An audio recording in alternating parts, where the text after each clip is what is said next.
Is YouTube paying the bills yet? How is our relationship holding up? Did you ever get sick or food poisoning on the road? Are we itching for international travel? And do we feel stuck with owning a van? Are we selling our van? What are we doing next? Welcome back, guys. We're Ferris and Lisa, and welcome to the channel. If you haven't been here before, we have been living in a van for a year and a half now, and our journey's been pretty crazy all across North America, Canada, United States, Mexico, and down into Central America, Belize. And this video is going to be a little bit different than what you're used to. It's going to be more of a question and answer because we asked a bunch of questions on Instagram, YouTube, Facebook, and we also have a big change of plans in what this channel is going to be about, so we will do that and answer those questions. But first, we'll start off with the questions you asked. But first, if you guys are new here, make sure to hit that subscribe button. If you're new here, make sure to hit that subscribe button. Just Yeah, because you stuttered. First question. Do you need a Sprinter to do van life? No. We have a Sprinter, and our Sprinter is one of the top of the line manufactured Sprinters that you can get, but you absolutely do not need this. And then sometimes our van was overkill. We saw so many people in all types of vans, and it really showed us what you need and what you don't need to have this lifestyle. What is van life? It's interesting because at the beginning you think you're gonna join this cult, or it's this certain type of people that only can do van life, and at first it kind of feels like imposter syndrome, like you don't fit in because of everything that you see online. And truthfully, van life is so much more simple than that. And it's not even that we wanted to be in van life, we really just wanted to travel and travel in a van. But if you travel in a van, you're doing van life. It doesn't matter what other people say or what you think, whether you're in a really expensive van or you're in a cheap van, or if you're traveling around or staying put. If you're in a van, you're doing van life. That's all that matters. And the community is amazing. So don't worry what people may think about you on the internet if you're doing van life. Van life. And what are the different kind of van lifers? Yeah, so mainly what we've noticed is there's people that are doing travel, like us, that are doing it maybe for a specific period of time, and they want to see a lot of things. And then there's other people that are doing it more for a forever lifestyle, maybe because of financially, or they just prefer life this way. And that's people that tend to travel a lot slower. So they will stay in places for 3-4 months, maybe even more. Maybe they don't move at all, and they're living in a van. So for us, what we thought we wanted to do in a van was to travel and maybe stay in a place a week, 2 weeks at most. But we wanted to see so many things. That was the goal. Lisa, have gas prices affected our travels? Yes and no. We saved up $32,000 to go on a 1-year trip in the van, and that included a budget for gas. Unfortunately, diesel prices have gone up, but we've just lowered our budget on other things like going out to eat or unnecessary expenditures that we don't need. So Lisa, how long did we stay in one place? I think the longest we've stayed in one place is a week and a few days. Like we said before, our goal is to travel, so we don't stay in one place that long. So Lisa, what was the best part of being on the road? My favorite part was going to different countries and experiencing the different pockets that you wouldn't normally travel to. Like when you're going to Mexico, you might fly into Cancun or Cozumel, but we got to drive across the entire country of Mexico and see those little neighborhoods that you normally wouldn't get to see, and that was just really incredible. Definitely. So, what was the worst part? The worst part about being on the road is definitely missing friends and family. There are things like birthdays, weddings, baby showers, wedding showers that we had to miss while being on the road. So that sucks, but in the end, it's a trade-off for all the great things you do get to do on the road. Ferris, did you ever get sick or food poisoning on the road? Yes. Normally I have an iron gut, but it did not work out for me when we hit Mexico. I had a lot of different things going on, but I got super sick. I don't need to go into the details of this, but yeah, I definitely got super sick. And how many tacos did I eat in one session? Yeah. 12. They're so good. They are so good. What was the worst part of our van? Worst part of our van is definitely the bed size. So Ferris is 6'1", sometimes says 6'2", but he's 6'1". And the bed is just, it's too small. It's smaller than a full-size bed. So Ferris would have to sleep on a diagonal, and normally if Ferris wasn't there, I'd be fine, but since he's sleeping on a diagonal, then it made me not sleep. So I would say we had a lot of restless nights because of it. I'll answer the other part of this question. What was the best part of our van? I would say it's the size. The 144 Sprinter is really nice because it's shorter and you can get in anywhere. And then like, we felt that it was really reliable, you know, because of the 4x4. We didn't necessarily use it all the time, but if we needed it, we had it. And then just having a newer van, like I know we said earlier, you don't have to have a new van, and that's fine, you don't. But since we did have a new van, like it's just felt more reliable. Like we knew that it wasn't gonna have any problems if we took it anywhere, or less chance of that. And we haven't had any problems. No, it's never been had to amazing. worry about it. So that was probably the best part of our van, of Tina. Tina, she's a good girl. Ferris, how do you feel about gray and black water tank dumping?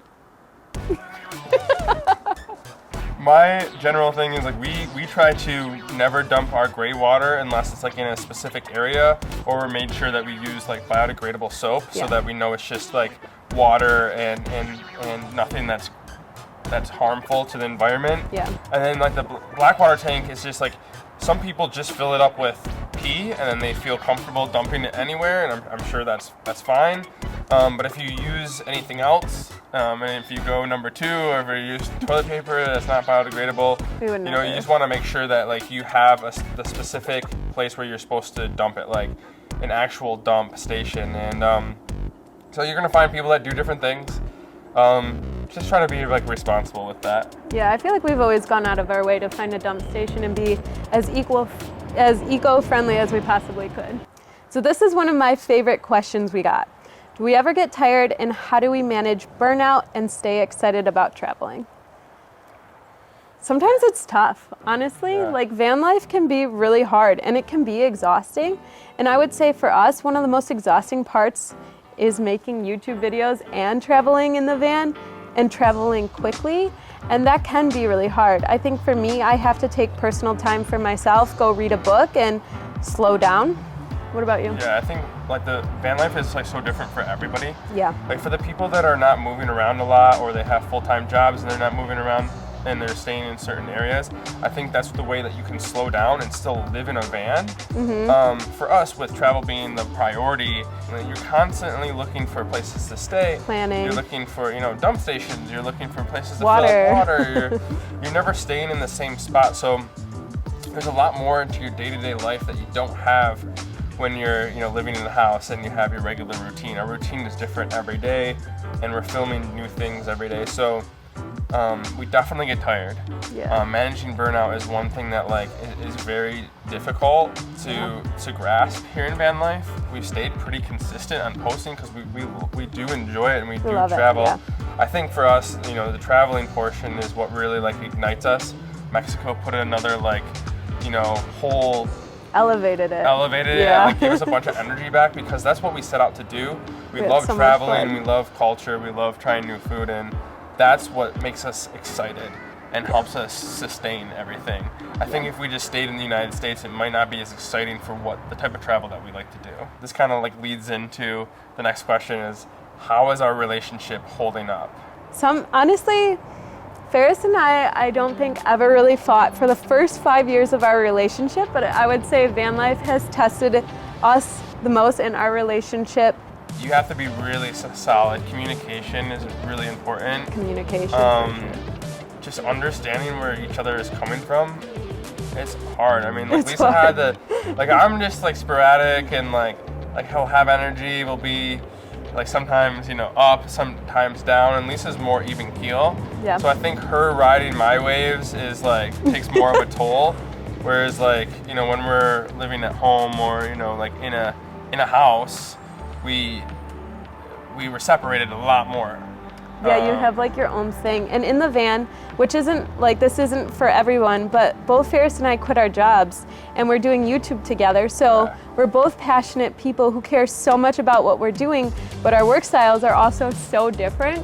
So we've really had to set some boundaries and learn about how each other works more than we ever had to before, and then put that in a very tiny space. And you're gonna have some tense moments, but I would totally say the pros outweigh the cons, and we've just learned more about each other. For sure. Well, and from a work perspective, like corporate life, I came from a manager role and very much a PMO type A, very organized, versus Ferris, who's more creative, more is into their lax time, but needs time to like really focus on those creative energies, whereas I'm gonna be like, okay, we gotta get this done right now, here, here, and here.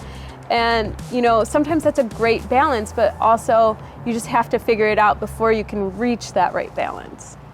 Are we itching for international travel, and do we feel stuck with owning a van?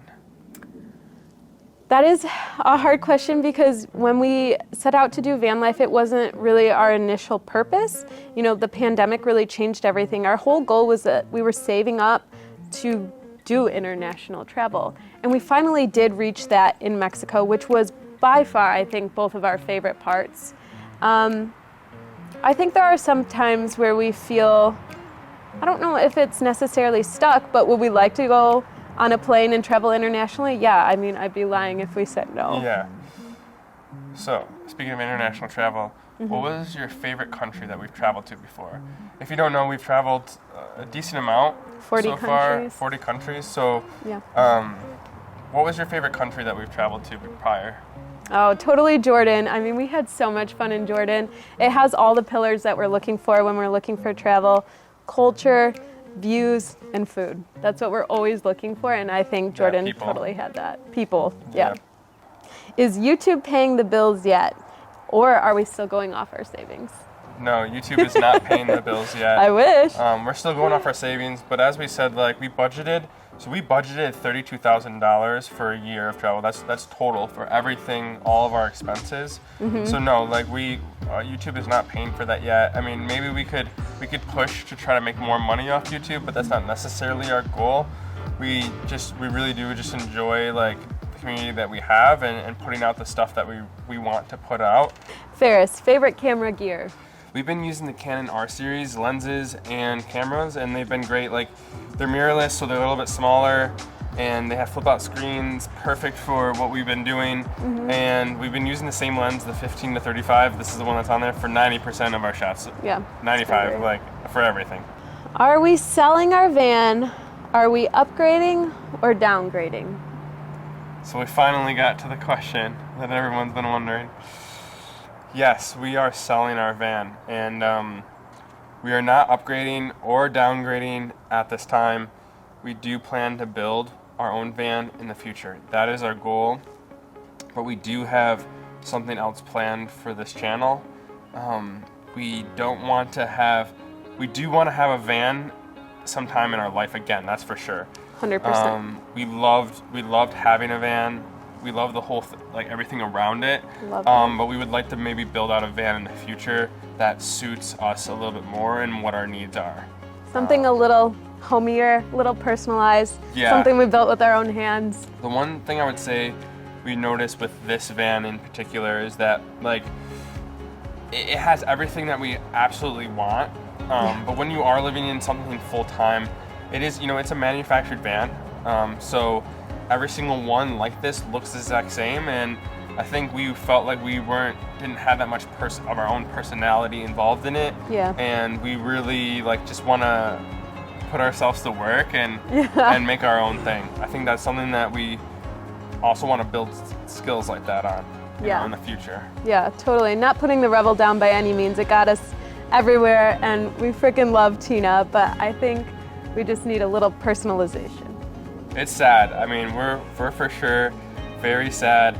And actually, the van, when this comes out, it will probably already be sold. It has a down payment on it already, and it's going to go to great owners. From local people that are near us, and so we'll know who it's going to and everything. And so I guess, would we do this all again, Lisa?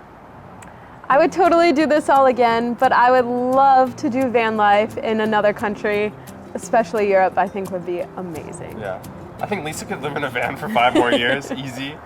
I definitely like enjoyed van life, but I wouldn't necessarily want to do it in North America again. Like I want new experiences. The whole thing was like the van was a vessel for us to travel, and the lifestyle is, for me to really enjoy it, I need to be like experiencing new things, and I wouldn't want to just like hang out in a van and live like for the lifestyle, but would love maybe to take it over to Europe or something like that in the future. That'd be crazy.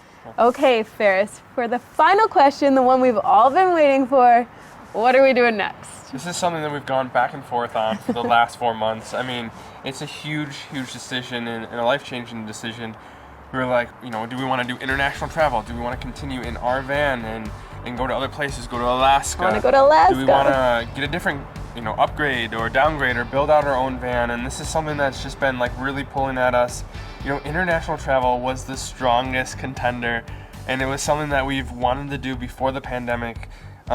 For really forever. This is something that we always wanted to do. Yeah. But like after being in the van for 1.5 years, after the pandemic, it's been like 3 years. And my mindset definitely has changed. And I still want to international travel, but it's not something that I want to do like full time and pursue full time for the next foreseeable future. Mm-hmm. So that leads us into what we're planning on doing and what we're actually doing and what's next. And that is, we are building our own house with our own hands. From start to finish, this is something that we've been really wanting to do, is learn a new skill, and we think that's just super invaluable to have these new skills and learn these new skills. Lisa's learned how to, you know, take videos and edit videos, and it's something that you can just have for the rest of your life, and we're very lucky and to have this opportunity and privileged that like Lisa's dad is a builder, so we'll be able to learn firsthand, and we'll have someone to guide us the step away, because we just don't know. We have no exactly idea what we're doing. But what we do have is we're willing to work as hard as possible. Yeah. We're willing to work super hard, and we're ready to learn something new, so that we're able to build homes in the future. Mm-hmm. This is what we want to do. This is something that we really want to just see if we're capable of doing it, and if it's something that we like, because we don't have that many responsibilities yet. We still don't have kids, and we still have time to, you know, fail, make mistakes, and just keep trying to learn. And I think we'd be dumb not to take this opportunity. Yeah, it's a really big in opportunity life right now. And we're super excited to document this, at least for the next year, for more than next year, from start to finish, and just us grinding along the way. I'm so nervous. And it's going to be so cool, I think, to show what it's like to build this house. So it's going to be the first house. It's going to be a great investment, not only financially, but also just something for us to learn and to have, you know, skills to have, so we can do another one and another one. Yeah. And we'll see where that takes us. Yeah, I mean, in the end, we don't know exactly what our future is, but I think the biggest thing is to take on new skills, keep learning, so that you can have multiple options in your future. And I think that's what we're doing. And we're excited, we're nervous. We're gonna be put to work so hard. It's gonna take a while, but yeah, we're really blessed for this opportunity, and we understand that, and I think it would be naive of us not to take it, so we're excited. So that's the future of the channel. We might do some international travel on our own. There's going to be a niche down channel of us grinding through this build, and we will see. So leave us a comment of what you guys think, even if it's just a pat on the back that you enjoyed our travel videos and everything that we've done. Because we love you guys. You guys are what kept us going. So awesome. And the community that we've had is incredible.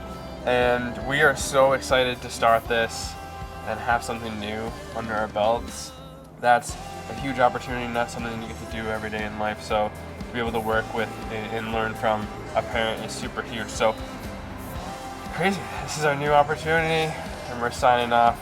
We love you guys. Yeah. And we'll see you in our very first build series. Before we go, just want to say a very quick thank you to everyone who submitted your questions. Yes. We love you guys so much, and we hope we got to every single one of you guys. if we didn't get to you, we'll just comment. We'll go back to the questions and now comment and try to reply back to everything if we didn't answer it in this video. Yeah. See you guys in the next one. So. Some that have a bathroom, some that don't have a bathroom. Stumpert. Ferris, do you need a van? So we've been using canning. Yeah, that's true. Yeah.